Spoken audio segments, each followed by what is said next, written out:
Biarlah firman-Mu yang mengajarkan kami. Mampukan kami ya Tuhan, bukan hanya mendengar, tetapi mampukan kami untuk menjadi pelaku-pelaku firman Tuhan di dalam kehidupan ini. Dan kami siap untuk mendengar setiap kebenaran firman Tuhan pada saat ini. Di dalam nama Tuhan Yesus Kristus, semua yang siap untuk mendengar firman Tuhan, mari kita sama-sama katakan amin. Silakan duduk Bapak Ibu Saudara semuanya.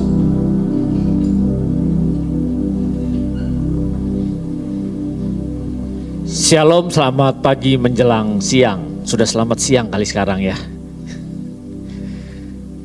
Senang sekali saya melihatnya. Tapi sebelum itu saya mau tanya dulu, siapa di sini yang punya masalah, problem? Tadi lagunya kita sudah jelas, setiap kita pasti punya masalah, punya problem. Siapa yang punya masalah?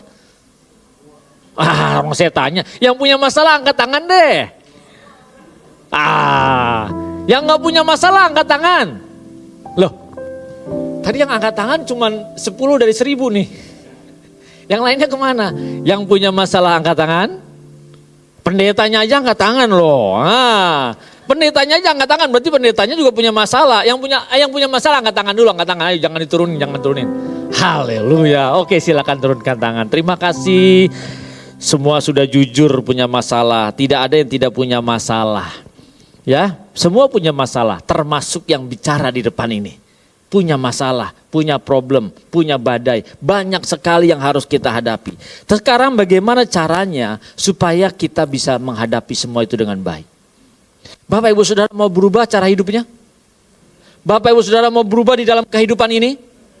Mungkin saat ini punya masalah. Mungkin saat ini menghadapi sakit penyakit. Mungkin saat ini menghadapi masalah ekonomi, pekerjaan, karir, keuangan, apapun itu, everything. Yang kita harapkan adalah bagaimana Tuhan menuntun kita supaya kita bisa berubah hidupnya. Mau berubah? Cuma 2 orang dari 1000. Mau berubah hidupnya? Saya bilang begini ya, mau berubah? Pertanyaan saya, mau. Jangan amin yang disuruh. Kalau saya tanya mau berubah, amin. Mau berarti amin aja yang berubah katanya. Mau berubah? Ada rahasianya yang tidak boleh kita lupakan. Biasa kita mau tanya dulu, siapa yang mau masuk langit baru, bumi baru? Angkat tangan.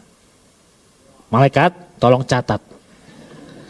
Angkat tangan dulu, malaikat belum catat satu-satu. Malaikat tolong catat semua satu persatu. Haleluya, semuanya mau masuk langit baru, bumi baru. Kalau mau masuk langit baru, bumi baru, nggak mudah. Siapa bilang mudah? Cukup percaya Tuhan Yesus Kristus saja? Enggak. Orang-orang yang pasti masuk langit baru, bumi baru, kelihatan nggak kira-kira sejak dia hidup di bumi ini? Kelihatan nggak cara berpikirnya, cara berbicaranya, cara berkata-katanya, bagaimana yang dia lakukan, kelihatan nggak? Pak, Bu, saudaraku, kalau kita lihat orang jahat nih, jahatnya minta ampun nih. Kira-kira akan berkata, emang dasar calon masuk neraka. Kita kesal, kenapa? Kok kita bisa berkata begitu?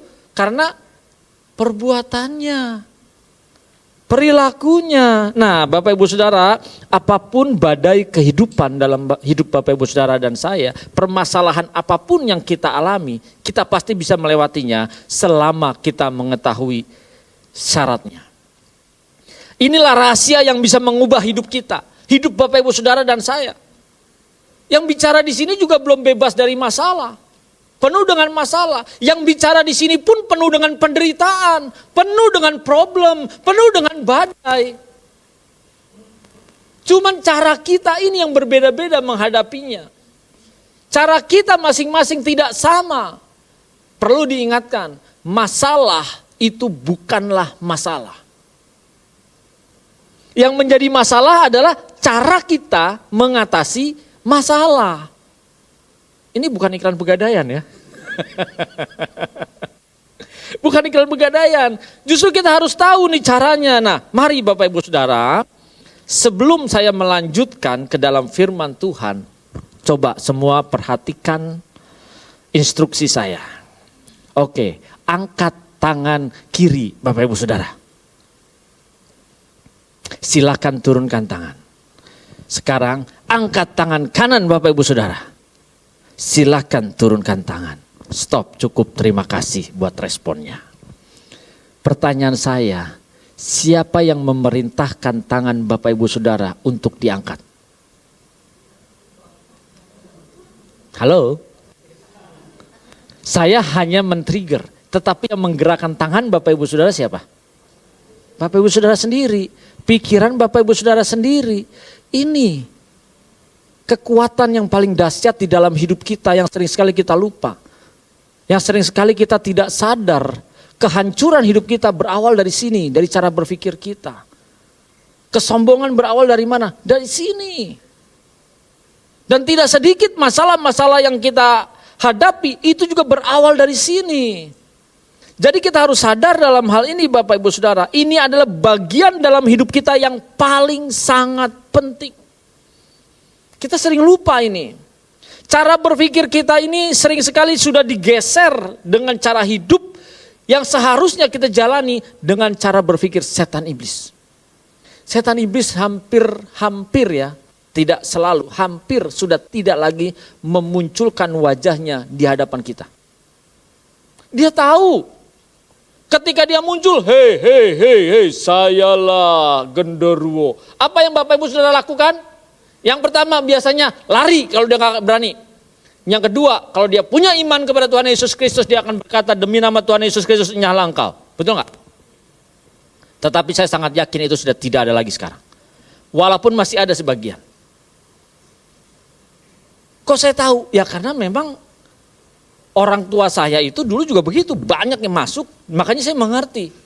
Dan mereka biasanya menipu orang yang datang dengan cara apa? Pikirannya yang dikendalikan. Pikirannya yang dikendalikan. Dia berani menggunakan firman Tuhan. Bahkan dia berkata ketika jin iblis apapun itu masuk. Ya, walaupun jin ifrit sekalipun.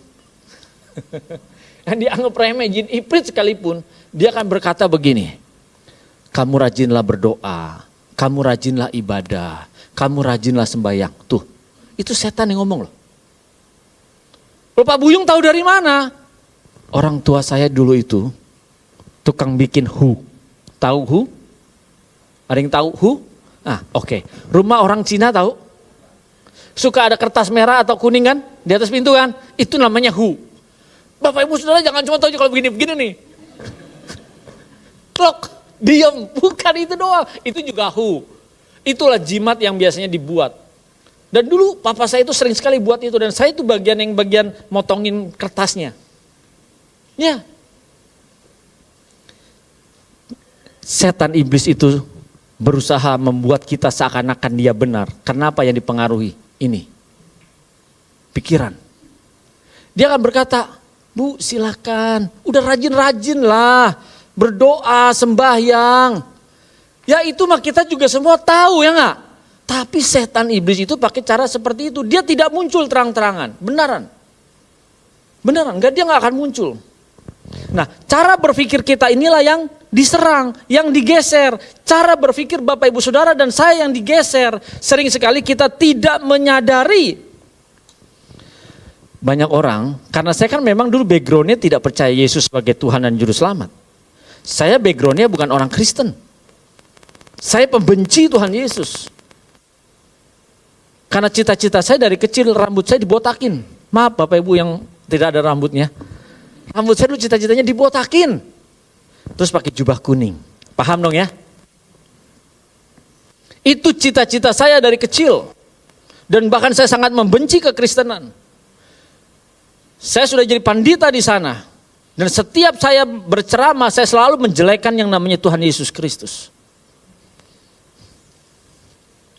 Kita nggak sadar. Lalu ketika kita sudah percaya Yesus sebagai Tuhan dan Juru Selamat, kita akan berkata, saya sudah percaya Yesus sebagai Tuhan dan Juru Selamat, saya pasti masuk langit baru dan bumi yang baru. Sering kan begitu? Yang penting sudah percaya Tuhan Yesus. Kembali lagi sekarang, coba perbuatannya seperti apa? Coba perkataannya seperti apa? Pak saya introvert sekarang Pak, oke. Coba Bapak Ibu Saudara punya HP kan? Punya gadget kan? Coba lihat statusnya. Apa yang ditulis? Kita sekarang serang orang lain kadang nggak tanggung-tanggung, nggak ngomong langsung, pakai media sosial. Pakai media sosial kita serang. kita jelekin, kita fitnahkan yang jahat, itu sarana. Jadi mari Bapak Ibu Saudara, kita harus sadar cara berpikir kita ini yang harus kita jaga. Jangan berpikir saya sudah percaya Yesus sebagai Tuhan dan Juru Selamat, pasti masuk surga. Bukannya salah, kalau dia benar-benar percaya dengan benar, mengidolakannya dengan benar, mengimaninya dengan benar, bahkan meneladaninya di dalam kehidupan kita. Percaya Tuhan Yesus dari mulut gampang, tetapi percaya kepada Tuhan Yesus dengan perilaku dan perkataan kita sulit. Seberapa sering Bapak Ibu Saudara dan saya berbicara tentang kasih? Mengasihi, betul nggak? Orang Kristen kan selalu identik dengan kasih. Sudah mengasihi belum? Wih, nggak ada orang nih. Sudah mengasihi belum? Mengasihi orang yang mengasihi kita itu mudah. Tetapi bagaimana mengasihi orang yang membenci kita, menjelekan kita, memfitnah kita, menghina kita, atau mungkin menipu kita? Bisa Bapak Ibu Saudara? Nah, berkurang jawabannya. Berkurang jawabannya. Sulit, nggak mudah, betul. Kita dihina, difitnahkan, diperlakukan dengan tidak baik, lalu kita harus mengasihi, sulit. Ya harus fair. Saya sebagai pendeta juga harus katakan, sulit. Saya pun mengalami, sulit. Tetapi firman Tuhan itu ya dan amin, tidak bisa tidak. Bapak Ibu Saudara percaya kepada Tuhan Yesus Kristus, maka harus lakukan itu perintah. Kalau kita tidak lakukan berarti kita tidak percaya Yesus sebagai Tuhan dan Juru Selamat. Lalu ujuk-ujuk mau masuk surga. Mau masuk langit baru, bumi baru. Ini kan yang sudah digeser nih. Oh, percaya Tuhan Yesus sudah pasti kita masuk langit baru, bumi baru. Lalu kita sadis, kejam, bengis. Lihat aja, kalau saya memperhatikan gitu, lihat aja medsosnya, statusnya. Itu yang diperhatikan.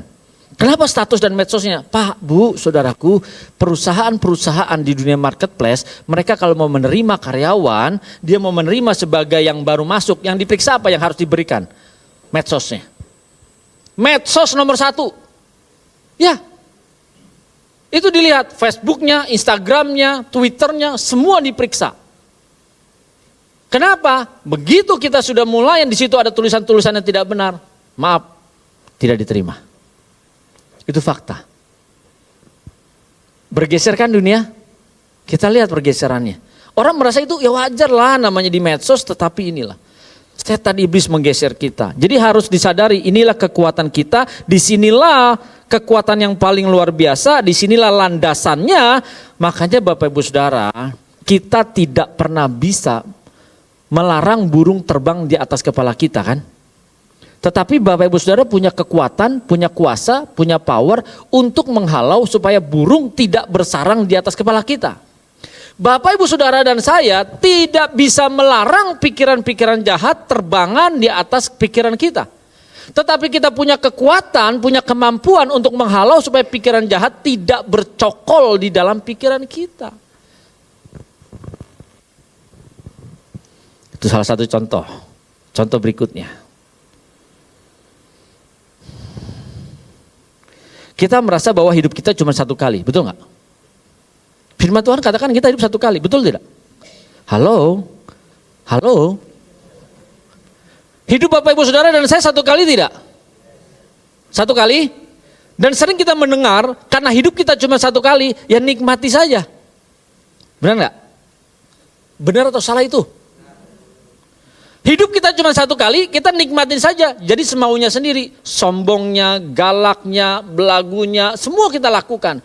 Harusnya kalau kita sadar cara berpikir kita, hidup kita cuma satu kali, maksimalkan, manfaatkan untuk kita sejalan seperti apa yang Allah inginkan di dalam kehidupan kita. Ini. Tapi kita mengikuti dunia, kita jalan aja apa yang dunia mau.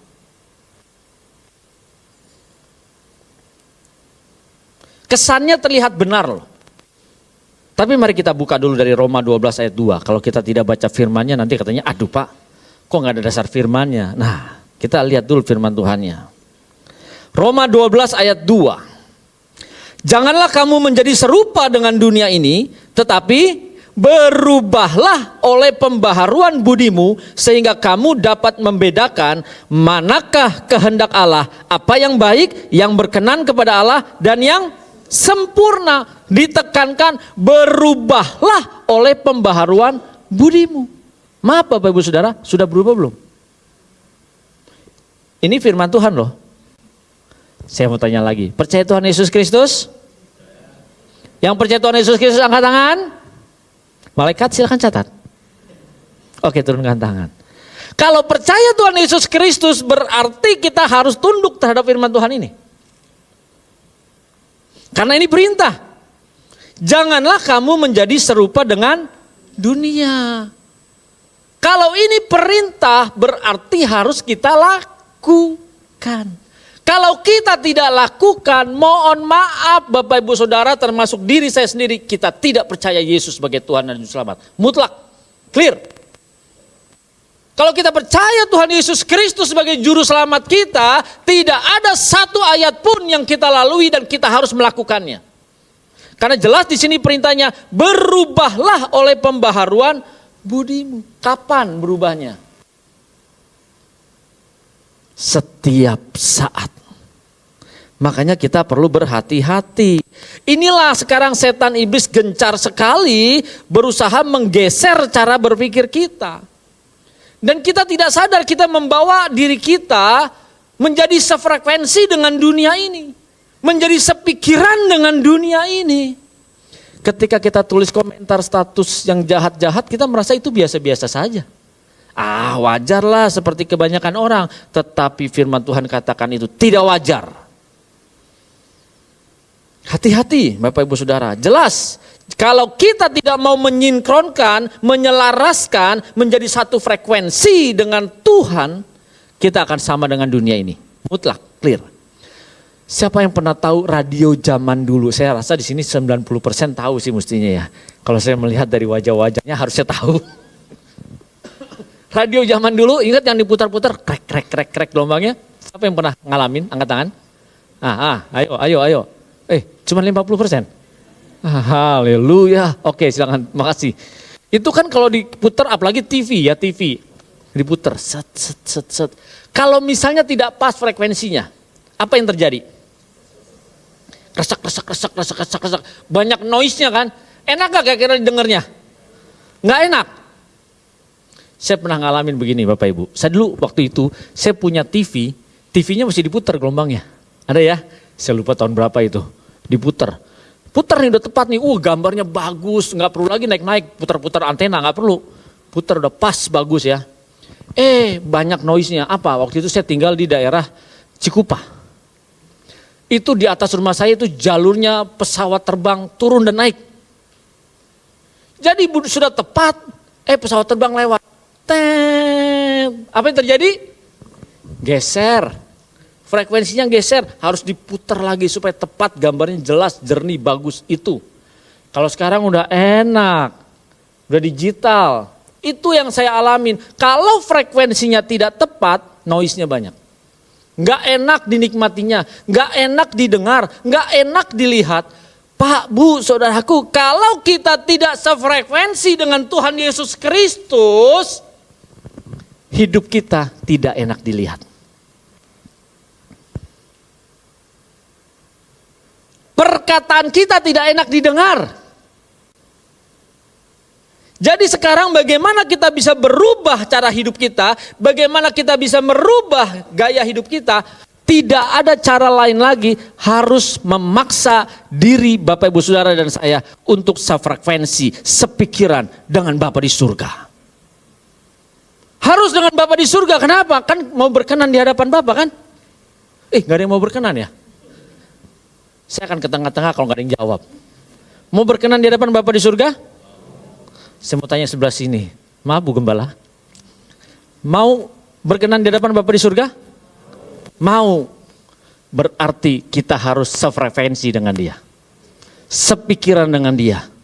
Kalau Bapak Ibu Saudara dan saya, termasuk saya ya, saya enggak Bapak Ibu Saudara enggak, termasuk saya. Kalau kita tidak memaksa diri saya sendiri juga untuk sefrekuensi dengan Dia, maka kita akan sefrekuensi dengan dunia, dengan setan, dengan iblis. Hati-hati. Ini yang harus kita paksakan. Karena di dalam surat Roma 12 ayat 2 jelas ini perintah. Supaya Bapak Ibu Saudara dan saya menjadi kesukaannya. Kenapa kesukaannya kita harus sefrekuensi dengan dia? Siapa yang paling disukai oleh Bapa Elohim Yahweh? Yang membuat hatinya bersuka. Satu pribadi. Tuhan Yesus Kristus. Beri kemuliaan buat Tuhan.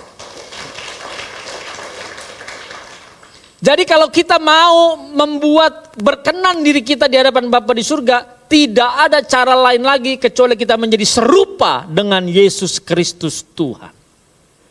Kalau Bapak Ibu Saudara dan saya tidak serupa dengan Yesus Kristus Tuhan, lalu kita mau masuk langit baru, bumi yang baru, mimpi kali ya. Ya, ini perjuangan kita. Kita harus memaksa diri kita supaya sefrekuensi. Pak, tapi kan susah. Ngomong mah gampang. Mau tahu rahasianya? Mau tahu caranya? Nggak ada yang mau tahu, ya sudahlah. Musik, nggak ada yang mau tahu. Berarti selesai kan? Mau tahu rahasianya? Mau hidup Bapak Ibu Saudara berubah? Berhasil di bumi? Diberkati hidupmu? Bahkan yang lebih final, berhasil masuk langit baru dan bumi yang baru. Rahasianya, karena semua sudah berkata mau, yang pertama, boleh dicatat. Yang pertama, rubah fokus hidup kita. Rubah fokus hidup kita. Baca di Markus 8:31 sampai 33. Markus 8:31 sampai 33. Kemudian mulailah Yesus mengajarkan kepada mereka bahwa anak manusia harus menanggung banyak penderitaan dan ditolak oleh tua-tua, imam-imam kepala dan ahli-ahli Taurat, lalu dibunuh dan bangkit sesudah 3 hari. Hal ini dikatakannya dengan terus terang, tetapi Petrus menarik Yesus ke samping dan menegur dia. Maka berpalinglah Yesus dan sambil memandang murid-muridnya, ia memarahi Petrus, katanya, "Nyala iblis, sebab engkau bukan memikirkan apa yang dipikirkan Allah, melainkan apa yang dipikirkan manusia." Kembali lagi ini. Iblis menggeser cara berpikir kita, bukan hanya saat ini saja. Saat ini jauh lebih gencar. Tetapi sudah sejak zaman Yesus ada, berusaha menggeser cara berpikir manusia, termasuk Petrus. Makanya kita perlu berhati-hati Bapak Ibu Saudara. Hati-hati, inilah yang terjadi saat ini. Jadi kita harus merubah fokus kita. Kita kan hidup udah dari lahir susah. Betul nggak? Banyak masalah, banyak utang pula, banyak problem. Jangan senyum-senyum aja nih Pak. Ya kan, kalau memang ini fakta, yang saya bicarakan fakta dan kenyataan. Bukan teori, tetapi inilah kenyataannya. Ini yang kita alamin. Makanya kita mencari Tuhan kan. Membutuhkan pertolongan dari Tuhan kan. Jangan senyum-senyum aja, tapi dalam hati, yes, yes, yes.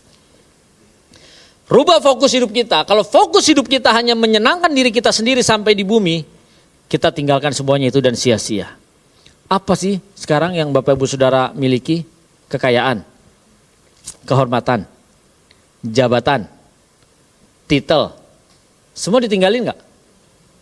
Titel kita mau panjang, mau profesor, associate profesor, asisten profesor, doktor, karburator bocor, es teler, es mambo, es nonong, es dundung, es gelato, es lilin, semuanya ada.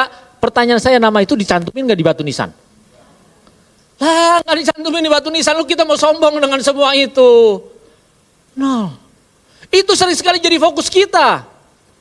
Punya kekuasaan, punya jabatan, mau melayani, mau menjadi pembicara, pengkhotbah terkenal sekalipun, mau mengandalkan itu semua, nol, ditinggalkan. Ditinggalkan. Jadi mari fokus kita harus kita rubah, janganlah kejar yang ada di bumi ini walaupun kita masih hidup di bumi. Tetapi ketika kita fokus mempersiapkan kehidupan kekekalan kita nanti, apa yang kita hadapin di bumi, kita bisa lewatinya. Jangan cuma slogan nih, bisa dilewati. Tapi dalam hati terseok-seok, Tuhan gimana ini Tuhan. Karena fokus hidup kita hanya ada yang di sini.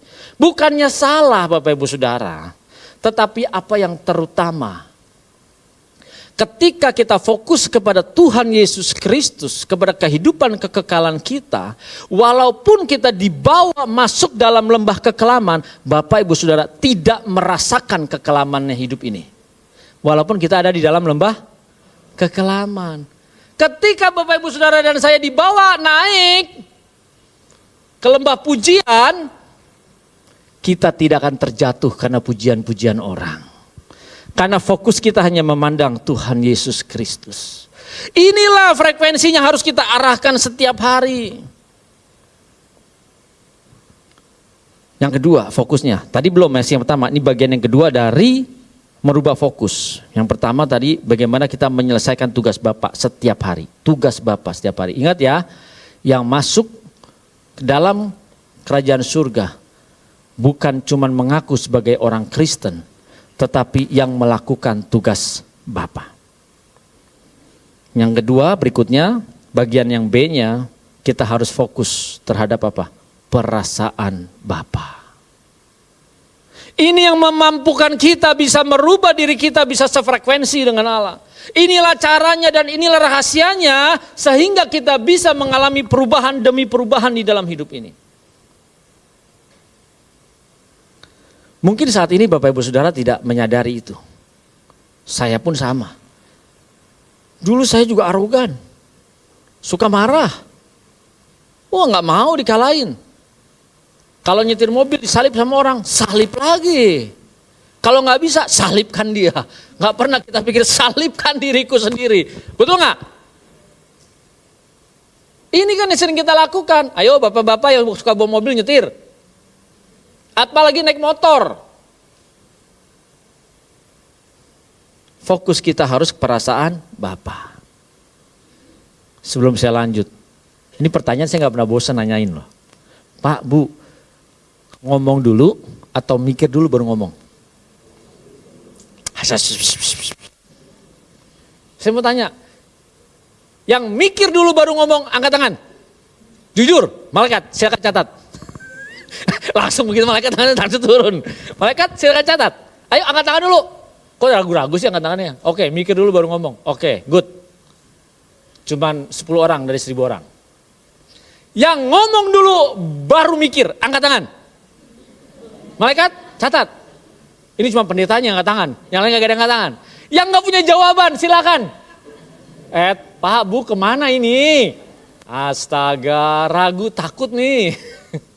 Tapi itulah fakta. Kita sering sekali kan ngomong dulu baru mikir. Buat Bapak Ibu Saudara yang mikir dulu baru ngomong, bagus, lanjutkan. Tetapi mari kita koreksi, mari kita lihat hasilnya. Seberapa banyak orang di sekitar kita, istri, suami, anak, tetangga, orang tua, kakak, adik yang sakit hati akibat perkataan kita. Masih ada nggak? Kalau masih ada, berarti terlalu banyak perkataan kita yang melukai orang lain.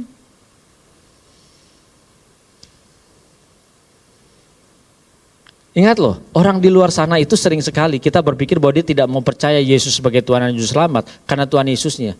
Tetapi sering sekali mereka melihat apa? Orang Kristen yang percaya Yesus itu, yang perilakunya tidak baik. Termasuk saya. Yang saya lihat orang Kristen ini begitu. Nah, hati-hati. Mari Bapak Ibu Saudara dan saya saat ini juga yuk ubah fokus hidup kita. Hanya memikirkan perasaan Bapak. Masalah apapun yang kita hadapi di dunia ini pasti kita bisa lewati selama kita bersama dengan Bapa. Yang kedua sekarang, tadi kita fokusnya kita ubah. Yang kedua harus rela untuk menyangkal diri. Mudah nggak menyangkal diri? Susah. Susah Pak, kalau gitu buat apa jadi orang Kristen Pak? Katanya.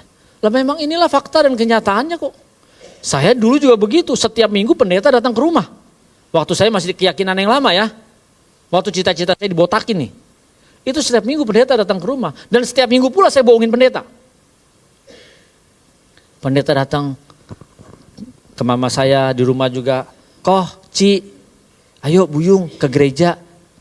Saya bilang, iya om jalan duluan om, saya ikutin di belakang om. Omnya jalan duluan ke gereja, saya belok ke tempat ibadah saya yang lama. Itu yang saya lakukan setiap minggu. Nah, bagaimana sekarang kita menyangkal diri? Kenapa kita harus menyangkal diri? Markus 8 ayat 34. Lalu Yesus memanggil orang banyak dan murid-muridnya dan berkata kepada mereka, setiap orang yang mau mengikut aku, ia harus menyangkal dirinya, memikul salibnya dan mengikut aku. Kalau Bapak Ibu Saudara dan saya tidak mau menyangkal diri kita sendiri, berarti kita tidak percaya kepada Yesus. Kalau tidak percaya kepada Tuhan Yesus Kristus, apakah pasti masuk surga? Diam semuanya. Kalau tidak percaya Tuhan Yesus Kristus, apakah pasti masuk surga? Enggak. Karena jelas dikatakan, akulah jalan kebenaran dan kehidupan. Mau memperoleh kehidupan yang sesungguhnya di langit baru dan bumi yang baru? Cuman melalui Tuhan Yesus Kristus, tidak ada yang lain. Supaya kita bisa berkenan di hadapan Bapa, hanya menjadi seperti Yesus Kristus Tuhan. Sekarang mari kita koreksi diri kita sendiri. Bagaimana perbuatan kita? Sikap kita? Sudahkah kita menyangkal diri?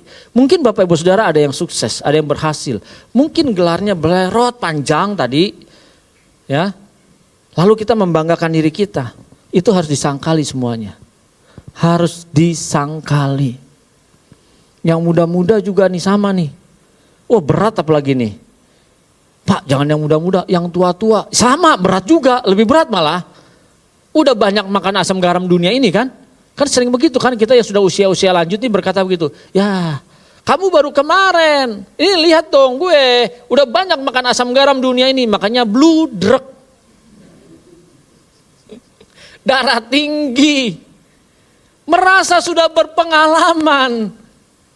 Tetapi pagi hari ini saya mengajak, yuk kita sama-sama, termasuk saya, yuk kita menyangkal diri. Karena ini perintah. Ingat ya, kalau ini perintah berarti harus dilakukan. Kalau tidak dilakukan berarti kita tidak menyelesaikan tugas yang dari Bapa. Berarti di sini kita harus menyangkal diri. Enggak gampang loh menyangkal diri beneran. Kita sudah apalagi punya jabatan, apalagi punya posisi, terkenal pula. Wah, setiap kita pergi kemana hormat semua. Apalagi kita senang dipanggil bos. Senang dipanggil bos? Malu-malu. Malu-malu. Kalau saya nggak suka, saya pernah punya teman Bu. Hamba Tuhan juga pendeta, bos. Saya bilang, sekali lagi lu panggil gua bos, gua kagak nyaut. Tahu nggak nilainya bos itu berapa? 5.000, 10.000. Coba kasih tukang parkir 10.000. Makasih bos. 10.000-an. Ayo. Makasih bos langsung. Gak usah 10.000, 5.000 aja. Siap bos, makasih bos. Itu kan fakta. Itu yang dikejar kita kadang, kehormatan, harga diri. Padahal harusnya bagaimana hidup kita di hadapan Tuhan. Menyangkal diri kita. Jangan meninggikan diri kita, tetapi tinggikan Tuhan Yesus di dalam diri kita. Kita harus merendahkan diri kita dan meninggikan Tuhan Yesus melalui sikap perbuatan kita. Di mana Pak? Jangan cuma di gereja. Ini kadang kalau di gereja ya kita suka bikin malaikat minder loh. Ya kan Pak? Kita kalau di gereja suka bikin malaikat minder kan? Tetapi kalau kita di luar gereja, kita bikin setan minder sama kita. Artinya, kita di dalam gereja bisa suci sesuci-sucinya, duduk diam alim. Maaf ya, sampai mau buang gas aja kita tahan. Sampai begitu kan? Tapi kalau kita di luar, waduh mulut kita ngomong asal ceplas doang, nyakitin orang. Pak, Bu, mari. Saya mengajak gini ya. Ini saya sih ajarinya yang praktis-praktis aja ya. Kehidupan sehari-hari yang kita butuhkan. Ketika Bapak Ibu Saudara dan saya berbicara sembarangan, menyakiti orang tua, menyakiti pasangan hidup kita, menyakiti siapapun yang ada di samping kita, maaf, berarti kita menyakiti Tuhan Yesus. Semua terdiam. Berarti kita menyakiti Tuhan Yesus Kristus. Kenapa? Dia diciptakan serupa dan segambar dengan Tuhan Yesus Kristus loh. Kita pun sama serupa dan segambar dengan dia. Jadi ketika kita menyakiti orang lain, kita menyakiti Tuhan. Lalu kita mau masuk surga. Kita aja udah nyakitin Tuhan sejak kita di bumi. Lalu kita masuk kekekalan, kita mau masuk surga, mau masuk langit baru, bumi baru. Kata Tuhan, di bumi aja lu nyakitin gua, apalagi di sini nanti. Selama-lamanya lagi deh. Ayo kita periksa hidup kita sehari-hari. Ini kelihatannya mudah, tapi nggak mudah. Karena kita harus menyangkal diri kita. Bukan cuma menyangkal, tapi kita harus memikul salib kita. Kita harus melewati semua penderitaan yang kita hadapi. Karena kita hidup kan penuh dengan tekanan. Tadi kalau frekuensinya nggak pas, noise-nya banyak kan? Banyak penghalang-penghalang, gangguan-gangguan yang membuat noise-nya itu banyak. Kalau saya dulu rumah pesawat terbang lewat, noise-nya muncul, frekuensinya bergeser. Sekarang Bapak Ibu Saudara frekuensinya itu bisa bergeser kapan aja. Gangguannya besar, medsos lah, pertemanan lah, semua besar. Nah ini yang kita harus waspadai, karena setan iblis tetap gencar sampai sekarang ini berusaha menggeserkan hidup kita. Dengan apa cara berpikir kita? Kita suka gila hormat, kita ingin dihargai. Tetapi dalam hal ini menyangkal diri, kita harus menghidupkan Yesus di dalam hidup kita. Dan kita mematikan diri kita sendiri. Biar hanya Tuhan saja yang dimuliakan. Biar hanya Tuhan saja yang ditinggikan. Kan tidak sedikit kan kalau kita suka mendengar orang itu. Tuh, lihat tuh orang Kristen tuh. Makanya tuh dia jahat, kejam, agama penjajah. Begitu kan? Matikan daging kita. Yang berikutnya. Tadi kita udah arahkan fokus kita. Lalu kita berusaha untuk menyangkal diri supaya kita bisa tough terus kuat. Yang ketiga, yang sering sekali kita gagal. Matikan ego kita. Kita suka nih loh hebat, yang lain gak ada. Hati-hati, siapa kita? Kita udah diajarin di sini loh. Sungguh siapakah aku ini Tuhan, tak lebih dari abu halus. Sadar kan? Gak lebih dari abu halus kan?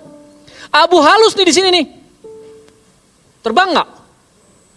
Terbang. Kita mau sombong. Kita gak lebih dari abu halus. Apa yang mau kita sombongin? Gak ada. Kalahkan egois kita. Di Markus 8:35-37. Karena siapa yang mau menyelamatkan nyawanya, ia akan kehilangan nyawanya. Tetapi barang siapa kehilangan nyawanya karena aku dan karena Injil, ia akan menyelamatkannya. Apa gunanya seorang memperoleh seluruh dunia, tetapi ia kehilangan nyawanya? Karena apakah yang dapat diberikannya sebagai ganti nyawanya? Dalam hal ini jelas kita harus rela kehilangan nyawa kita. Berarti kehilangan kesenangan hidup kita, kebanggaan kita, kehormatan kita. Kita harus rela. Berbicara kehilangan nyawa di sini. Apa yang menyenangkan kita yang membuat kita terikat? Mungkin kita tidak dihormati, mungkin kita tidak dihargai, mungkin kita direndahkan. Gak apa-apa. Yang penting jangan sampai Tuhan yang merendahkan kita di dalam hidup ini. Amin. Jadi kalau kita mau merubah hidup kita, mari arahkan hidup kita, frekuensi hidup kita setiap hari bersama dengan Bapa di surga. Coba ketika musik bisa metronom kan? Tek, tek, tek, tek. Ada nggak fasilitasnya? Kita kalau nyanyi lagu suka bertepuk tangan kan? Ya nggak? Tepuk tangannya bisa ngikutin irama nggak? Kok bisa begitu? Pernah nggak pikirkan? Ketika kita bernyanyi, kita tepuk tangan. Dan iramanya ngikutin musiknya. Karena apa? Sefrekuensi. Kalau Bapak Ibu Saudara dan saya tidak sefrekuensi dengan Tuhan, maka kita sefrekuensi dengan dunia. Dengan iblis. Hati-hati. Pak, berarti dunia ini iblis dong Pak? Saya tidak berkata begitu, tetapi sering sekali dunia ini dipakai menjadi alat oleh iblis untuk membuat kita merasa ini wajar, ini benar. Mari Bapak Ibu Saudara, kita harus rela kehilangan nyawa. Kalau kita, kadang gak usah tepuk tangan deh, dengar musik deh, mau musik apapun juga kaki kita suka. Siapa yang suka begini? Ada? Nah, tuh dia tuh. Nah, ada kan? Coba sebentar. Nah, Kalau bunyi tek tek tek tek, Bapak Ibu Saudara tepuk tangan 2 kali. Atau dilambatin dikit bisa ya. Nah, oke. Ikutin iramanya. Oke, siap bro. Kurang lambat dikit, nanti baru cepetin lagi. Lambatin dikit. Oke, sekarang setiap ada ketukan, ketuk 1 kali. Ayo. Ayo, semuanya. Naikin bro, cepetin. Semakin lama semakin cepat. Ikutin ini.